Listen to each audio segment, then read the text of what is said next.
بسم اللہ الرحمن الرحیم۔ حضرت عیسیٰ علیہ السلام کا عجیب واقعہ۔ بیان کیا جاتا ہے کہ بنی اسرائیل میں ایک شخص تھا جس کی بیوی نہایت حسین تھی، جس پر وہ اسرائیلی فریفتہ تھا۔ چنانچہ جب اس عورت کا انتقال ہو گیا تو اس اسرائیلی کو بڑا قلق ہوا اور ایک مدت تک وہ اس کی قبر پر بیٹھا روتا رہا۔ اتفاقاً حضرت عیسیٰ علیہ السلام کا ادھر سے گزر ہوا تو انہوں نے اس اسرائیلی کو پریشان حال دیکھ کر اس سے سبب جانا۔ تو جب اسرائیلی نے اپنا واقعہ بیان کیا تو حضرت عیسیٰ علیہ السلام نے دریافت فرمایا، کیا تو چاہتا ہے کہ اس عورت کو میں تمہارے لیے زندہ کر دوں؟ اس نے عرض کیا کہ ہاں حضور، میں یہی چاہتا ہوں۔ چنانچہ جب حضرت عیسیٰ علیہ السلام نے اس قبر کے مردہ کو آواز دی تو اس قبر سے ایک حبشی غلام، جس کے ناک کے نتنوں، آنکھوں اور جسم کے دوسرے سراغوں سے آگ کی لپٹیں اٹھ رہی تھیں۔ حضرت عیسیٰ علیہ السلام کو دیکھتے ہی غلام نے کلمہ پڑھا۔ اسرائیلی نے یہ دیکھ کر عرض کیا، حضور مجھ سے غلطی ہو گئی، میری بیوی کی قبر تو دوسری ہے۔ یہ سن کر حضرت عیسیٰ علیہ السلام نے حبشی کو حکم دیا کہ تم اپنی قبر میں واپس ہو جاؤ۔ چنانچہ وہ مردہ ہو کر گر گیا اور اس کی قبر کو مٹی سے چھپا دیا گیا۔ پھر حضرت عیسیٰ علیہ السلام نے اس دوسری قبر کی جانب توجہ فرمائی اور حکم دیا کہ اے صاحب قبر، اللہ کے حکم سے زندہ ہو جا۔ چنانچہ قبر پھٹی اور اس سے ایک عورت سر سے گرد جھاڑتی ہوئی باہر آ گئی، جس کو دیکھ کر اسرائیلی بولا کہ یا روح اللہ، میری بیوی یہی ہے۔ پھر حضرت عیسیٰ علیہ السلام کے حکم سے وہ اسرائیلی اپنی بیوی کو ہمراہ لے کر واپس ہونے لگا، مگر عرصہ سے وہ جاگا ہوا تھا، اس لیے اس پر نیند کا غلبہ ہو گیا اور اس نے بیوی سے کہا کہ تیری قبر پر گریہ زاری اور بیداری نے مجھے ہلاک کر دیا ہے، اس لیے میں چاہتا ہوں کہ کچھ دیر آرام کر لوں۔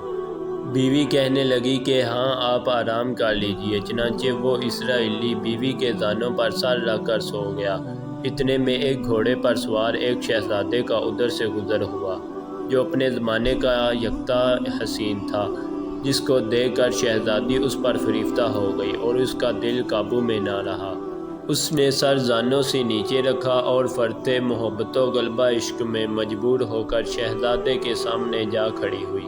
ادھر جیسے ہی شہزادے کی نظر اس پر پڑی، وہ بھی اس کو دیکھ کر اس پر فریفتہ ہو گیا اور عورت کی خواہش پر اس کو اپنے گھوڑے پر بیٹھا کر لے گیا۔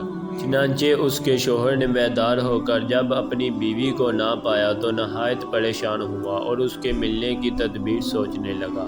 سوچتے سوچتے آخر اس نے نشانہ قدم پر چل کر اپنی بیوی کو تلاش کر لیا، جو شہزادے کے پاس پہنچ چکی تھی۔ اس کو دیکھ کر اسرائیلی نے شہزادے سے عرض کیا کہ یہ میری بیوی ہے، آپ اس کو چھوڑ دیجئے۔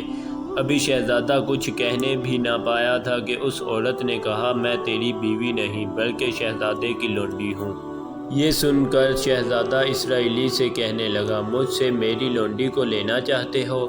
اس نے کہا، خدا کی قسم یہ میری بیوی ہے، جس کو میرے سردار عیسیٰ علیہ السلام نے مرنے کے بعد میرے لیے زندہ کیا ہے۔ ابھی یہ گفتگو ہو رہی تھی کہ اتفاقاً حضرت عیسیٰ علیہ السلام وہاں تشریف لے آئے، جن کو دیکھ کر اسرائیلی کہنے لگا، یا روح اللہ، کیا یہ میری وہ بیوی نہیں جس کو آپ نے میرے لیے زندہ کیا ہے؟ عورت نے کہا، یا روح اللہ، باخدا میں وہ نہیں ہوں۔ اس کے بعد عیسیٰ علیہ السلام نے فرمایا، جو جان خدا کے حکم سے میں نے تجھے دی ہے اس کو واپس کر دے۔ یہ سنتے ہی وہ عورت پھر مردہ ہو کر گر پڑی۔ پھر حضرت عیسیٰ علیہ السلام فرمانے لگے کہ جو شخص ایسے آدمی کو دیکھنا چاہے جو کافر مرا تھا اور زندہ ہو کر ایمان لایا، تو وہ اس حبشی غلام کو دیکھ لے، اور جو کوئی ایسے شخص کو دیکھنا چاہے جو مومن مرا تھا، پھر اللہ نے اس کو زندہ کیا اور کافر ہو کر حالت کفر میں مر گیا، تو وہ اس عورت کو دیکھ لے۔ اس واقعے کو دیکھ کر اسرائیلی نے قسم کھائی کہ اب کبھی نکاح نہ کروں گا، اور میدانوں کی طرف نکل گیا، جہاں اللہ تعالیٰ کی عبادت میں مصروف رہ کر اسے موت آ گئی۔ اللہ تعالیٰ اس پر رحم فرمائے۔